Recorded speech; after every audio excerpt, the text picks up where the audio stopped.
पूर्व मुख्यमंत्री, जिन्होंने एक पीडीए का नारा देकर के अभी 2024 में 2022 में उन्होंने इस बहुजन समाज को गुमराह करने का काम किया। आज उन्हीं के साथ उन्हीं का समाज अन्याय कर रहा है, उत्पीड़न कर रहा है। कहाँ है उनका पीडीए?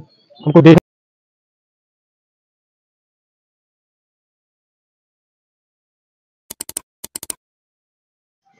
साथियों नमस्कार, स्वागत है आप सभी का मेरे चैनल पर और आप देख रहे हैं जिला न्यूज। इस समय मैं उपस्थित हूं जनपद सुल्तानपुर के करौंदी कला थाना क्षेत्र के अंतर्गत फिरहिरी ग्राम सभा में, जहां यादव बनाम दलित का मामला हुआ है और यहां पर कुछ यादवों ने एक दलित परिवार के लोगों को बहुत बुरी तरह से मारा है। यहाँ का क्या है पूरा मामला, हम यहाँ के लोगों से जानने की कोशिश करते हैं। तो भाई क्या नाम है आपका? ओम प्रकाश जी, क्या मामला हुआ था उस दिन? सर जैसे हम घर रहना है। अच्छा, आप नहीं थे? आप नहीं थे, इधर आ जी। तो आप थे जी, आपके परिवार का मामला है। तो एक बार फिर से आप अपना नाम परिचय बताते हैं हमारे दर्शकों, अपने बारे में बताइए। मेरा नाम है शिवा कुमार। और क्या हुआ था उस दिन का मामला? उस दिन का मामला यही हुआ था ना, अंडे खाने के उधार आते थे हमेशा। वो लोग वैसे 2 तारीख को आए, हमने दिया नहीं। वो लोग कहें तुम्हारी 4 साल कितनी बड़ी औकात थी। अच्छा, जात सूचक शब्दों का भी इस्तेमाल किया गया? जी जी। अच्छा, तो तब उसके बाद मैंने दिया नहीं, तो दोनों लोग मुझे खेत में लथेर मारने लगे। अच्छा, पहले आपको मारे? पहले हमको मारे। जो वीडियो वायरल हुई वो तो आपकी नहीं है ना? हमारी नहीं थी, वहाँ पर तब कोई नहीं था। अच्छा अच्छा। तो पहले हमको मार चुके हैं। उसके बाद आए यहाँ पर ना, वो जो है वहीं पर अपनी पूरी टीम बुलाया। पहले पूरी टीम बुला लिया। टीम में लगभग कितने लोग रहे होंगे? लगभग 20 लोग से ज्यादा ही रहे होंगे टीम में। अच्छा अच्छा। उसके बाद आए, तब उसके बाद वहीं पर गाली गलौज हो रहा। उसके बाद अच्छा, अंडे की दुकान कौन करता है? तो आप करते हैं, आपके भाई? दोनों लोग रहते हैं। अच्छा, दोनों लोग रहते हैं। उस समय मैं ही था अकेला। अच्छा, तो भाई को कैसे मारने लगे? वो कहाँ से? भाई यहाँ घर पर आया था ना, जब मैं यहाँ से गया छुड़ाने के लिए। अच्छा, जब आपको मारने लगे तो यहाँ से घर से गए? यहाँ से जाते मालूम बस उसी को मारने लगे और मुझको। अच्छा अच्छा। किस चीज से मार दिया है? लगभग किस चीज से मारा है? फावड़े से और गड़ासे से। अच्छा, फावड़ा और गड़ास से मारा है। तो साथियों आप देख सकते हैं ये एक प्लानिंग के अंतर्गत था और इनकी पहले से ही प्लानिंग थी, गुटबाजी थी और उल्टा खाते भी हैं और फिर उसके बाद पैसा मांगने पर उन्हें मारते भी। तो कैसी, मतलब जब मार दिया, सिर में मार दिया है, क्या हालत कंडीशन कैसी है आपके भाई की? हालत बहुत अभी गंभीर है। गंभीर है? अभी कहाँ पे हैं? लखनऊ ऋषि हॉस्पिटल। अच्छा, और क्या कहना चाहेंगे आप इस मामले को लेकर? क्या कहना, गिरफ्तारी हुई कि नहीं अभी? अभी तो फर्जी लोग उठा रहे हैं। अच्छा, जो जिनका नाम दर्ज हो, वो लोग अभी जो नामजद FIR तो हो लिख गई है ना जी, उसमें नामजद कितने लोग हैं? नामजद तो 6-7 लोग हैं, बाकी का 8 लोग अज्ञात में हैं। अच्छा, यानी 8 लोग अज्ञात में, मतलब ये 14 लोगों के खिलाफ FIR हुआ है। तो अभी 14 लोगों में कितने लोग गिरफ्तारी हुई? अभी तो 14 लोग में लगभग 5-6 लोग गिरफ्तारी हुए हैं। बस 5-6 लोग। अच्छा, उस मामले के बाद से कोई ऐसा तो नहीं है कि मतलब फिर गांव में आए धमकी देने के लिए? नहीं, अभी ये तो कोई नहीं कह रहा। अच्छा, धमकी नहीं मिल रही है ना? मतलब आपकी FIR लिखी गई है ना? संतुष्ट हैं कि उन लोगों की गिरफ्तारी होगी? अभी क्या संतुष्ट है, जो अभी सभी लोग बाकी हैं, फर्जी लोग उठा रहे हैं। अच्छा, मुकदमा लिख गया है ना जी। तो साथियों, इस तरह के जब ये समय वर्तमान में उत्तर प्रदेश में जब ये राजनीतिक जातिवादी राजनीति हो रही है और इस समय इनको मतलब जाति सूचक शब्दों से इनका उच्चारण किया जा रहा है कि चमार साले क्या कर लेगा, उसके बाद फिर मारते पीटते हैं।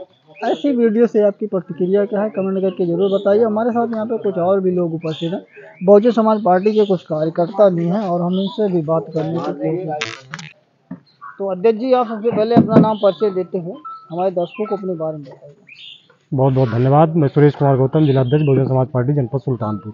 तो इस मामले पर आप क्या कहना है, जबकि ये जातिगत नहीं है कि ये मतलब जात सूचक शब्दों का इस्तेमाल करके और मारा जा रहा है? जात सूचक शब्दों का इस्तेमाल करके मारा जा रहा है, तो इसका मतलब कि ये जातिगत ही घटना और साजिश करके प्लान के तहत ही ये घटना को अंजाम दिया जा रहा है।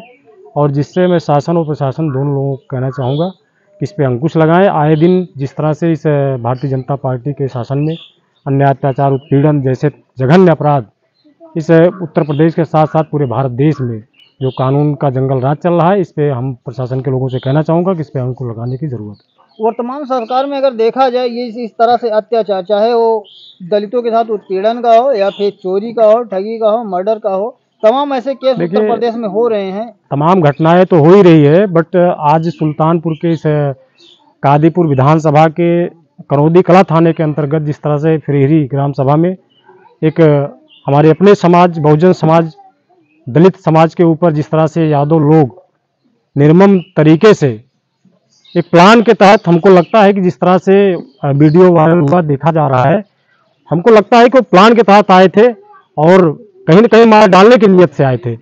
लेकिन सौभाग्य हम लोगों का कि वो ठीक हैं, बचे हैं, हॉस्पिटलाइज हैं, अभी भी सीरियस में हैं।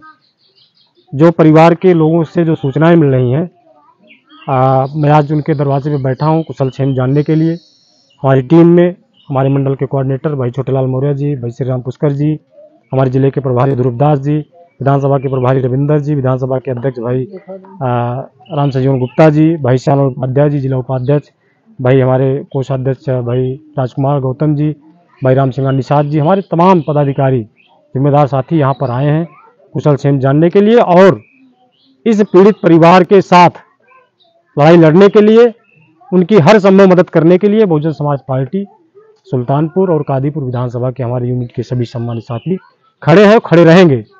और मैं यहाँ के विशेष करके यहाँ के शासन प्रशासन से विशेष करके मैं गुहार लगाऊंगा कि इनको न्याय मिलना चाहिए और जो भी इस तरह से घटना का अंजाम दिए हैं उनको कड़ी से कड़ी सजा देने की कृपा करें।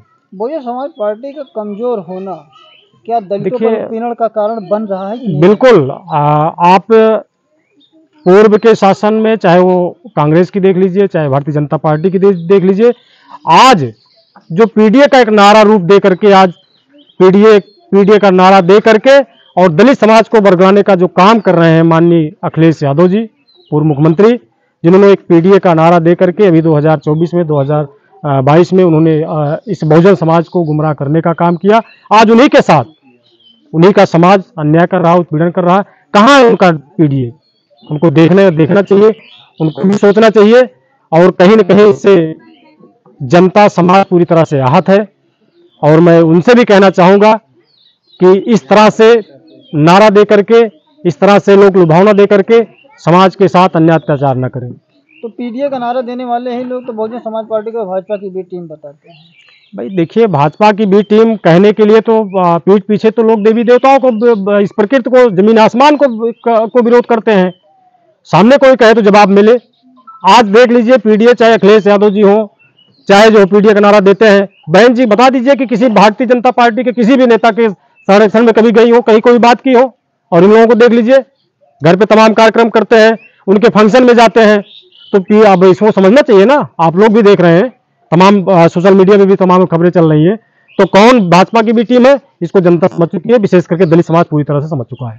तो साथियों, आपको बताना चाहते हैं कि अगर बहुजन समाज पार्टी भाजपा की बी टीम होती तो भाजपा की वर्तमान सरकार में दलितों पर इस तरह का उत्पीड़न नहीं होता। आपको समझने की आवश्यकता है। दूसरा सवाल आपसे है कि बहुजन समाज पार्टी का सत्ता से दूर होना, क्योंकि बरगलाने वाली पार्टियां हैं जो दलितों को बरगला ले जा रही हैं। देखिए, कहीं संविधान बचाने के नाम पर आज वही समस्या है जिसके लिए महापुरुषों ने लड़ाई लड़ी और उन्होंने एक प्लेटफॉर्म दिया। वो किसकी बदौलत? शिक्षा की बदौलत। बाबा साहब ने कहा था कि शिक्षा वो शेरनी का दूध है जो जितना पिएगा उतना दहाड़ेगा। आज शिक्षा की ही देन है कि उत्तर प्रदेश में हम लोग राजनीति में कदम रखे हैं। साथ साथ हम लोग डॉक्टर, इंजीनियर, IAS, PCS, सफाई कर्मी, बहन जी की सरकार हुई 4 बार। शिक्षा की ही देन है कि बहन जी ने नौकरी में अपने युवाओं को रोजगार देने का काम किया, जिसकी वजह से आज हम लोग जो समाज विशेष करके आगे बढ़ रहा है, जिसको रोकने के लिए आज रणनीति बना रही है। शिक्षा को बंद करने की कोशिश की जा रही है। दलित, OBC, अल्पसंख्यक, न्याय प्रसंग, क्षत्रिय, ब्राह्मण के ऊपर जो गरीब तबके के लोग हैं उनके ऊपर अन्याय अत्याचार हो रहा है। ये सरकार की ये मंशा ठीक नहीं है और सरकार कहीं न कहीं कानून का राज चलाने में कहीं न कहीं फेल नजर होते जा रही है। तो वर्तमान सरकार जब आगामी 2027 विधानसभा चुनाव जब करीब आ रहा है तो आपकी पार्टी की क्या रणनीति है? देखिए, उसके लिए चूंकि यहाँ राजनीति करना ठीक नहीं है, हम लोग दुखद घटना में आए हैं और फिर हम मौका मिलेगा तो इस पर विस्तार से बात करेंगे। और लेकिन थोड़ा सा मैं कहना चाहूँगा कि बहुजन समाज पार्टी की राष्ट्रीय अध्यक्ष जो बहन कुमारी मायावती जी हैं, जो माननीय कांशीराम साहब, बाबा साहब डॉक्टर भीमराव अम्बेडकर, पेरियार नारायण गुरु, छत्रपति साहू जी महाराज, फूले जी, सारे लोगों की प्रेरणा लेते हुए आज आदरणीय बहन जी जिन्होंने बहुजन समाज पार्टी का निर्माण किया, बाबा साहब माननीय कांशीराम साहब, जिन पे आदरणीय बहन जी काम कर रही, जिनके विचारधारा पे चलकर बहुजन समाज पार्टी को आगे बढ़ाने का काम कर रही हैं। और बहुजन समाज पार्टी इकलौती किसी एक की पार्टी नहीं है, सर्व समाज की पार्टी है, विशेष करके बहुजन समाज पार्टी बहुजनों की पार्टी है। विशेष करके जब 2007 में पूर्ण बहुमत की सरकार होती है तो आदरणीय बहन जी सर्व समाज के उत्थान की लड़ाई लड़ती है और सर्व समाज के लिए उन्होंने काम किया है, चाहे वो रास्ता हो, चाहे वो रोजगार हो, चाहे वो आवास हो, चाहे वो किसान के लिए है, सभी लोगों के लिए उन्होंने काम किया। तो बहन जी की जब सरकार बनी तो उसमें कहीं न कहीं सारे लोग एक साथ होकर के बहुजन समाज पार्टी के साथ खड़े होकर के चुनाव निशान हाथी का बटन दबा करके बहन जी की सरकार बनवाई थी, जिसमें हम लोगों ने देखा था कि कानून से कानून का राज आज तक कोई चलाया है। तो सारे लोग कहते हैं कि बहुजन समाज पार्टी की राष्ट्रीय अध्यक्ष बहन जी से आप देख सकते हैं कानून कैसा चला था। आज अत्याचार भ्रष्टाचार चरम सीमा पे है। जब बहन जी की सरकार होती थी तो ये गुंडे माफिया या उत्तर प्रदेश को छोड़ के चले जाते थे या तो बहन जी के शासनकाल में सलाखों के अंदर हुआ करते थे। बहन ने अपने सरकार में शेर और बकरी को एक घाट पानी पिलाने का काम किया है। तो मैं अपने कहीं न कहीं उसमें जब हम लोगों ने एक नारा दिया था 2022 में कि यूपी हुई हमारी, अब दिल्ली की बारी है, जो हमारा सर्व समाज बहुजन समाज से जुड़ा हुआ था, अपने महापुरुषों की विचारधारा पर जुड़ करके बहुजन समाज के साथ खड़ा हुआ था, तो कहीं कहीं ये लोग हम लोगों के बीच में आए, तरह तरह के लोग लुभावना देकर के तरह तरह के संगठन बनवा दिए, संगठन के साथ दल बनवा दिए और राजनीतिक पार्टी बनवा दिए और कहीं ना कहीं हमको आपको अलग करने का काम कर रहे हैं। इससे हम लोग कमजोर हुए। कहीं न कहीं बहन जी इस मंशा को समझी और आज उस कमजोरी को खत्म करने के लिए बहन जी ने हम लोगों को गांव-गांव में लगाया है।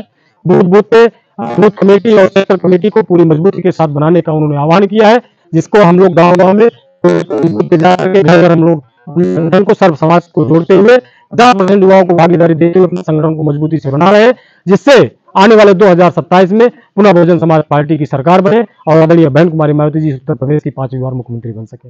रहे बहुजन समाज पार्टी के जिला अध्यक्ष, उनकी बातों से अगर आप सहमत हैं तो वीडियो को लाइक करें और हमारे चैनल से जुड़ें और हमें सब्सक्राइब करें। वर्तमान समय में चला चाहे जो राजनीति हो, चाहे घर हो, जिस घर में या राजनीति में अगर फूट पड़ जाती है तो यही हाल होता है।